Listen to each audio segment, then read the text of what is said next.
The Galaxy S9 and the Galaxy S9 Plus are here, and it's finally time for the hands-on experience you've all been waiting for. Samsung has basically kept the same build style as last year, and the year before, and the year before that. And they have never really failed a durability test yet, so it's working for them. But it's time to see what happens with this new Galaxy S9. Let's get started.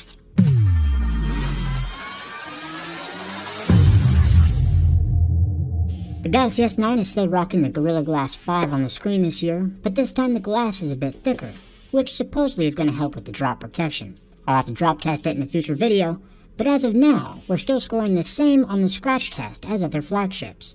A scratch at a level 6, and a deeper groove at a level 7.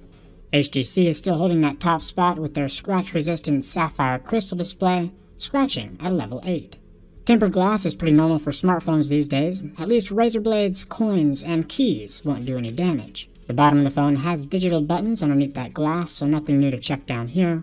The earpiece is sitting flush and tight inside its little slot.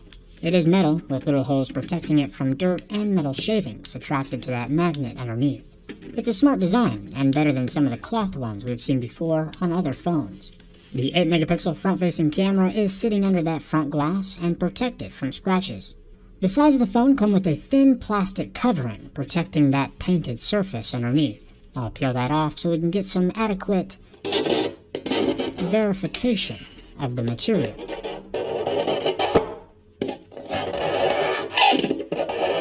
Yeah, it's metal. One cool thing about this phone is that Samsung has upgraded the aluminum, so it is more scratch and impact resistant. This with little holes protecting it from dirt and metal shavings attracted to that magnet underneath. It's a smart design, and better than some of the cloth ones we've seen before on other phones. The 8-megapixel front-facing camera is sitting under that front glass and protected from scratches. The sides of the phone come with a thin plastic covering protecting that painted surface underneath. I'll peel that off so we can get some adequate verification of the material.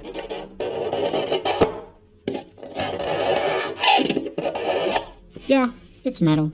One cool thing about this phone is that Samsung has upgraded the aluminum, so it is more scratch and impact resistant. This has added about 8 grams of weight to the phone, since the glass is a bit thicker too, but in my mind, weight is associated with quality, so I'm fine with these upgraded materials. The SD card slot up top is upgraded to hold an impressive 400 gigabytes of whatever you need that many gigabytes for. It's nice to have more features than you could ever need on a phone. All the buttons are still made from metal, and oh, Samsung took that dedicated Bixby button that nobody wants and upgraded it to version 2.0. So that's cool. Down here at the bottom of the phone we have the USB-C slot as well as the headphone jack, which makes the S9 definite daily driver material. I don't use the 3.5 jack often, but it's incredibly nice to have on the phone when I do need it. The camera on the back of the phone is where we start to see some pretty significant improvements over the Galaxy S8, which I'll get to more in a second. This 12-megapixel sensor is still protected by glass, and thankfully, the fingerprint scanner is now below the camera in a much more reachable location. Thumbs up for that, Samsung. The fingerprint scanner can get scratched. Samsung took that dedicated Bixby button that nobody wants and upgraded it to version 2.0. So that's cool.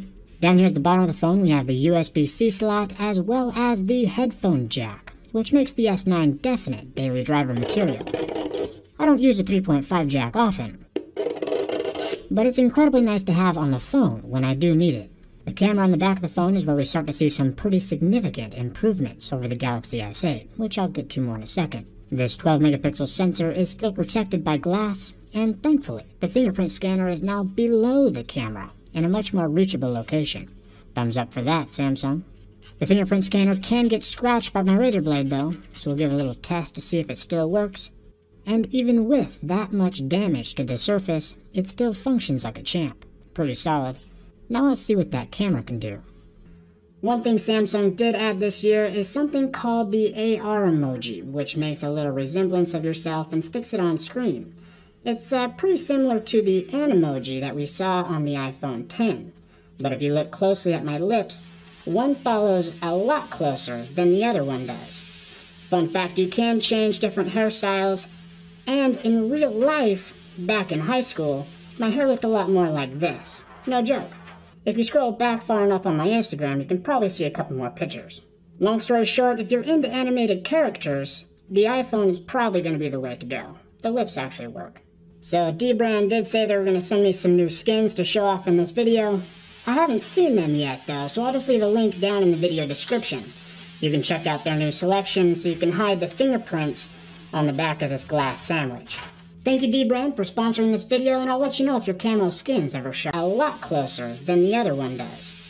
Fun fact, you can change different hairstyles, and in real life, back in high school, my hair looked a lot more like this. No joke. If you scroll back far enough on my Instagram, you can probably see a couple more pictures. Long story short, if you're into animated characters, the iPhone is probably going to be the way to go. The lips actually work. So Dbrand did say they were going to send me some new skins to show off in this video. I haven't seen them yet though, so I'll just leave a link down in the video description. You can check out their new selection so you can hide the fingerprints on the back of this glass sandwich. Thank you Dbrand for sponsoring this video, and I'll let you know if your camo skins ever show up. The feature that impresses me the most with this Galaxy S9 is the rear camera. This is the first smartphone camera with a dual aperture sensor inside. It's got a mechanical system that can expand and contract to let more light hit the sensor. Professional camera lenses have this, and it's incredibly cool to see it start making its way into the smartphone world.